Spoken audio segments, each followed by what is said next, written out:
Mesdames et messieurs, peuple africain, bonjour. Je réponds au nom de Mwandambongo. Je viens très rapidement pour vous signaler tous que l'heure est grave. L'heure est grave, ce n'est pas parce que tout le monde l'a compris, mais c'est parce que ceux qui sont censés voir très loin ont compris. Mesdames et messieurs, l'objectif de cette vidéo est pour que tout peuple africain, tout peuple noir, partout où vous êtes dans le monde, je dis bien partout où vous êtes dans le monde, peu importe la nationalité qu'on vous a donnée, si vous savez que vous êtes noir, si vous savez que vous êtes africain, il est temps de retourner chez vous. L'accepter, ça sera vous épargner dans le mal, mais ne pas l'accepter, vous allez mourir là où vous êtes. Ces gens-là sont déterminés à nous exterminer. Mesdames et messieurs, il est l'heure, il est temps. Écoutez, je vais rapidement pour ne pas perdre le temps. Un peuple est reconnu par 5 éléments. 5 éléments qui font la civilisation d'un peuple. Premièrement, nous avons la spiritualité. Le tout premier élément, donc le tout premier pilier qui fait qu'un peuple soit reconnu, ou soit pour qu'un peuple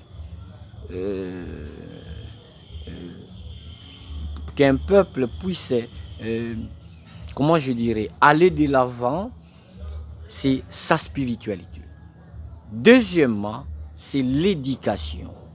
Et dans tout ça, j'appelle ça les systèmes. Donc, le système spirituel d'un peuple détermine ce que c'est un peuple-là.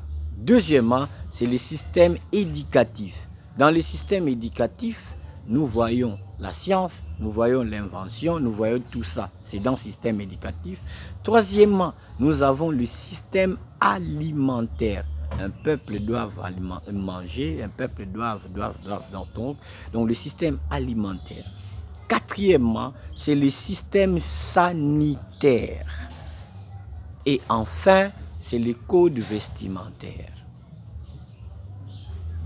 C'est-à-dire, un peuple est reconnu par sa façon de voir les choses spirituellement, ou soit sa façon d'implorer, de prier son Dieu. On peut déjà dire que celui-ci est Dieu.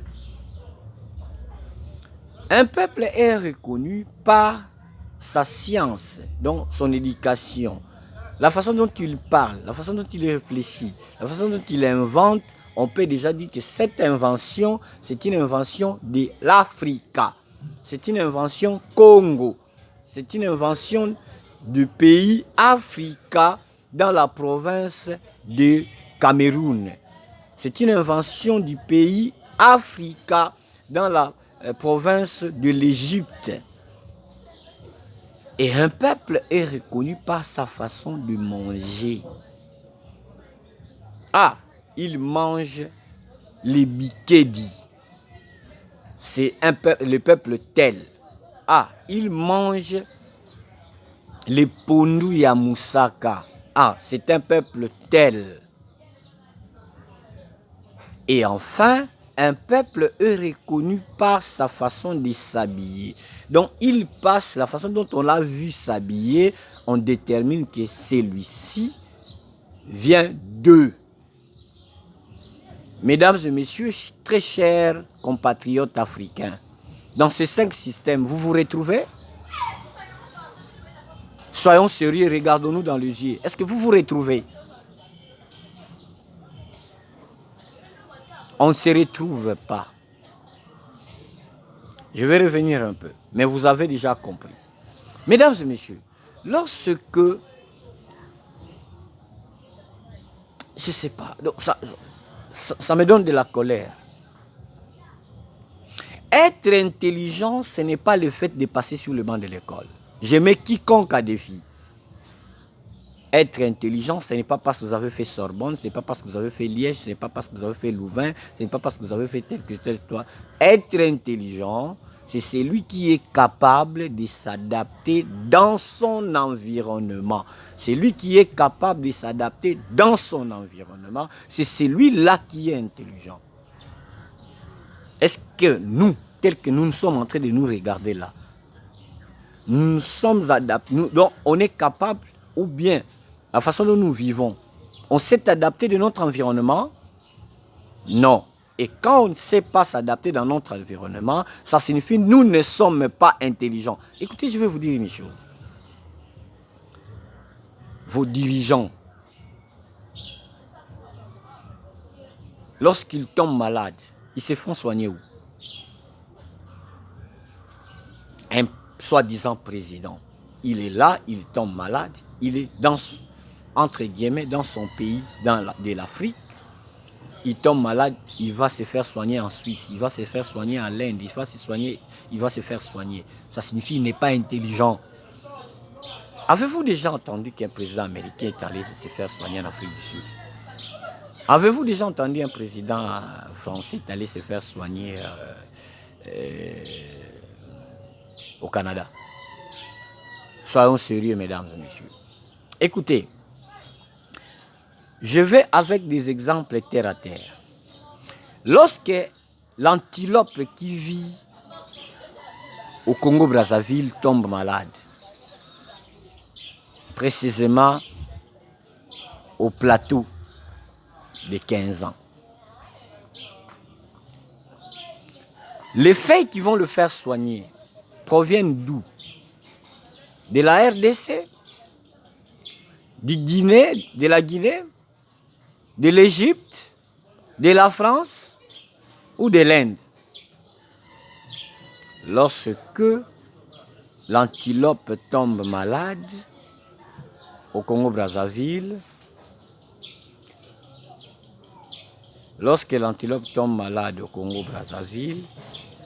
ce qui se passe, ce ne sont que des feuilles du Congo-Brazzaville, de l'environnement où il vit, qui les guérissent. Lorsque l'antilope qui vit à Kassangoulou tombe malade, Kassangoulou c'est en République démocratique du Congo, lorsque l'antilope tombe malade à Kassangoulou, les feuilles qui le guérissent ne proviennent pas de l'Équateur, encore moins du Katanga ou à l'Inde. Les feuilles qui le guérissent se trouvent dans son environnement de la vie. Alors, mes très chers compatriotes africains, si pour les animaux, Zambé avait prévu que les feuilles qui vont le guérir se trouvent dans leur environnement, a fortiori nous les hommes. Nous ne sommes pas intelligents lorsqu'au nom de la mondialisation, nous pensons que moi je tombe malade à Kinshasa, précisément dans la commune de Mongafula, je n'ai même pas les tickets pour arriver dans la commune de Njili. Mais si les médicaments qui vont me guérir doivent provenir de l'Inde ou des États-Unis ou de la France, ça signifie que ce Dieu-là, il est méchant, il est impoli, il est voyou même. Il n'est pas amour. À partir de maintenant, nous devons savoir que quand on vient vous coloniser, les 5 piliers dont j'ai donné qui constituent la civilisation, c'est lui qui vient vous coloniser, fait tout pour tourner les 5 civilisations dans sa façon de voir les choses. Alors, je vous préviens, très chers Africains, vous pouvez déjà vous préparer pour quitter l'Afrique. Là où vous êtes, retourner en Afrique, notre pays. Arrêtons de guerre contre les Rwandais, arrêtons de guerre contre les Ougandais, arrêtons les guerres contre les Boko Haram, arrêtons les guerres contre le Maroc, contre l'Égypte, contre l'Angola, contre la Zambie, patati patata. Arrêtons. On nous a simplement divisés pour qu'ils arrivent à nous coloniser tels qu'ils sont en train de le faire jusqu'à aujourd'hui. Mais mesdames et messieurs, je suis venu parce que l'heure a sonné. Kimbangu, c'est Dieu. On ne doit pas continuer à nous tromper. Dieu, il existe beaucoup de dieux. On ne peut pas continuer à nous tromper que Dieu, il n'existe qu'un seul Dieu. C'est faux. Il y a beaucoup de dieux et même la Bible parle de beaucoup de dieux. Qu'un peuple qui croit à un Dieu étranger plutôt, sera assujetti par les étrangers. Ça, c'est la Bible qui parle. Et quand la Bible dit ça, ça signifie même que le Dieu autochtone existe. Alors vous devez savoir que Tata Kimbangu avait dit qu'il faut une longue période pour que l'homme noir acquiert la maturité. Et c'est pendant ce temps-là qu'il obtiendra l'indépendance spirituelle. L'indépendance politique, nous en avions déjà eu presque tous les pays africains. Maintenant, il nous reste l'indépendance spirituelle. Maintenant, il est temps, parce que nous venons tous de comprendre que tout ce qu'on nous a donné, ce n'est pas pour nous aider, mais c'est pour continuer à nous garder sous la colonisation. Mes très chers frères africains, je vous demande de nous transcender. Mesdames et messieurs, aucune femme pygmée met au monde avec la césarienne, par césarienne. Aucune femme.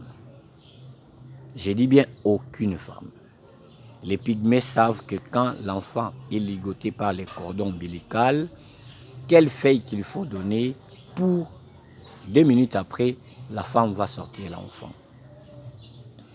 Mesdames et messieurs, les racines, les feuilles, les plantes, les animaux qui nous entourent constituent la pharmacie par excellence pour nous. Arrêtons, au nom de la mondialisation, suivre sans comprendre. Mes très chers compatriotes, retournez déjà parce qu'on va vous imposer la mort. C'est lui qui va trouver une occasion de rentrer, qu'il rentre. Même si vous avez la nationalité américaine, la nationalité européenne, la nationalité asiatique, vous ne serez jamais eux. Vous êtes africain et vous devez rentrer. Votre pays, c'est Afrique et votre capitale, c'est le Congo. Congo est la capitale avec la lettre K. Congo avec la lettre K, c'est l'Angola, la RDC et le Congo-Brazzaville unis ensemble. C'est ça qui constitue le Congo comme capitale de tous les Africains. Si vous pensez, si vous pensez que vous ne pouvez pas retourner dans votre province, soit du Cameroun, soit de l'Afrique du Sud, soit de l'Égypte, soit du Maroc, la capitale est bel et bien pour vous tous. Mesdames et messieurs, mes contacts, c'est le +243 82 14 09 555. C'est sur WhatsApp. Vous pouvez m'appeler et savoir comment vous pouvez faire pour retrouver même 1 mètre carré dans la capitale et retourner, s'il vous plaît. On va vous imposer la mort là où vous êtes et vous êtes en train de le voir comment vous êtes en train de vous tuer. Retournez parce que l'heure que Tata Kimbangu Nzambe avait prôné est bel et bien arrivé. J'aurais voulu faire l'émission à Lingala, parce que je sais que beaucoup de gens vont tenter de rigoler ou dire tout ce qu'ils ont l'habitude de dire, mais moi je dirais que aucun peuple, aucun pays au monde peut inventer à une langue étrangère. Aucun. Le verbe inventer, ça ne se conjugue jamais à une langue étrangère. Donc si vous voulez inventer, il faut le faire qu'à votre langue. Et nous devons tout faire pour que tous les peuples africains parlent les Kikongo, les Lingala, les Swahili. Nous avons déjà nos 3 langues là qui peuvent être les langues internationales. Donc les langues internationales. Alors nous devons tout faire. Tout peuple d'Afrique doit être à mesure de comprendre Lingala, Kikongo et les Swahili. Je dis tout peuple africain. Il faut faire cet effort-là. Mesdames et messieurs,